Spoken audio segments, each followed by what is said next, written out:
প্রশ্নফাঁস তদন্তে বিহারে আক্রান্ত সিবিআই গাড়ি ভাঙচুর করা হয়। বিজেপি শাসিত রাজ্যেই কোথায় কেন্দ্রীয় এজেন্সির সুরক্ষা? অর্থাৎ প্রশ্নফাঁস কাণ্ডে এবার বিহারে আক্রান্ত সিবিআই গাড়ি ভাঙচুর করা হয়। স্থানীয় বাসিন্দাদের ক্ষোভ সিবিআইয়ের ওপর এবং গাড়ি ভাঙচুর করা হয়। তবে এবার যে প্রশ্ন উঠছে যে বিজেপি শাসিত রাজ্যেই কোথায় কেন্দ্রীয় এজেন্সির সুরক্ষা? সিবিআই গাড়ি ভাঙচুর করা হয়, দেখতে পাচ্ছেন সেই ছবি। সিবিআই গাড়ি আটকে ভাঙচুর, ক্ষোভ স্থানীয় বাসিন্দাদের। সেক্ষেত্রে কেন্দ্রীয় এজেন্সির সুরক্ষা নিয়ে প্রশ্ন উঠছে বিজেপি শাসিত রাজ্যেই। নেট কাণ্ডে ক্ষোভ বিহারে, সিবিআইয়ের ওপর আক্রমণ, আক্রান্ত সিবিআই গাড়ি ভাঙচুর করা হয়। দেখতে পাচ্ছেন সেই ছবি, ভিডিও ভাইরাল হয়েছে। এবং বিজেপি শাসিত রাজ্যে কোথায় কেন্দ্রীয় এজেন্সির সুরক্ষা, সেই প্রশ্ন উঠছে এবার।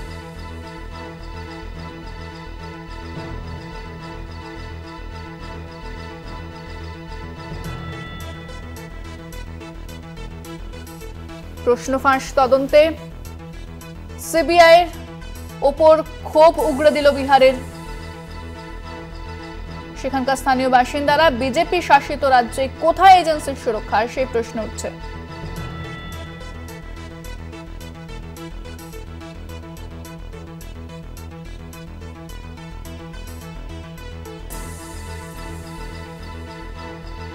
প্রশ্নফাঁস তদন্তে বিহারে আক্রান্ত সিবিআই। গোটা দেশ জুড়ে যে ঘটনা একেবারে আলোড়ন ফেলে দিয়েছে এবং প্রতিবাদ বিভিন্ন জায়গায় চলেছে। সিবিআই ইতিমধ্যে তদন্তে নেমেছে, তবে তদন্তে নেমে আক্রান্ত বিহারে সিবিআই।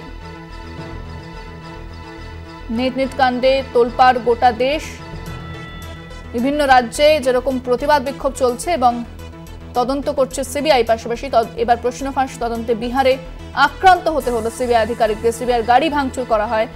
স্থানীয় মানুষদের যে প্রতিবাদ বিক্ষোভ সেটা দেখতে পাওয়া যাচ্ছে এই মুহূর্তে। গাড়ি আটকে তারা প্রতিবাদ দেখাতে শুরু করেন। বিস্তারিত কথা বলবো, ফোনে রয়েছেন তৃণমূল নেতা জয়প্রকাশ মজুমদার, আপনাকে স্বাগত জানাবো।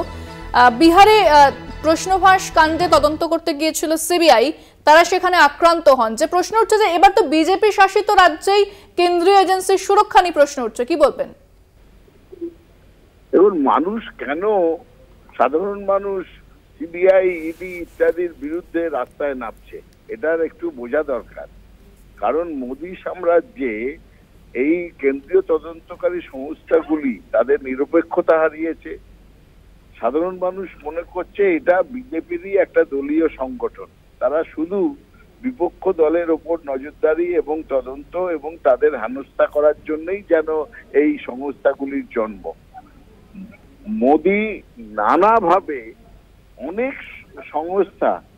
অনেক সংস্থাকে নষ্ট করে দিয়েছেন, তাদের মনোবল নষ্ট করেছেন, তাদের গঠন খারাপ করে দিয়েছেন। তার মধ্যে সব থেকে বেশি এই ইডি, সিবিআই, ইনকাম ট্যাক্স ইত্যাদি, যাদেরকে সম্পূর্ণভাবে দলীয় সংগঠন হিসেবে বিরোধীদের বিরুদ্ধে কাজে লাগানো হয়েছে।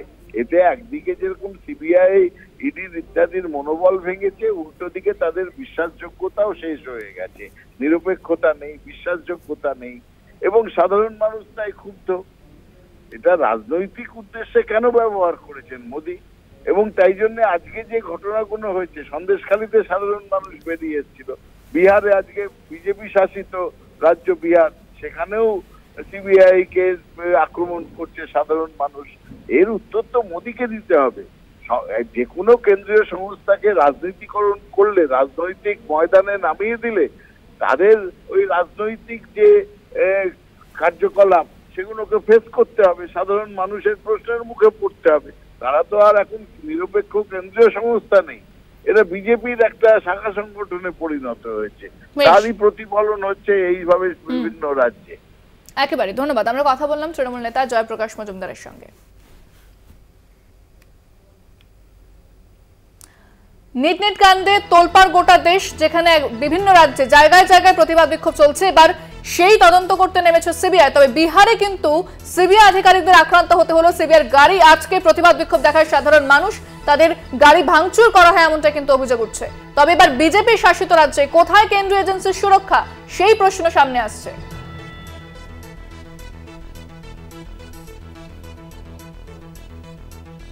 ভাঙচুর করা হয় সিবিআইয়ের গাড়ি,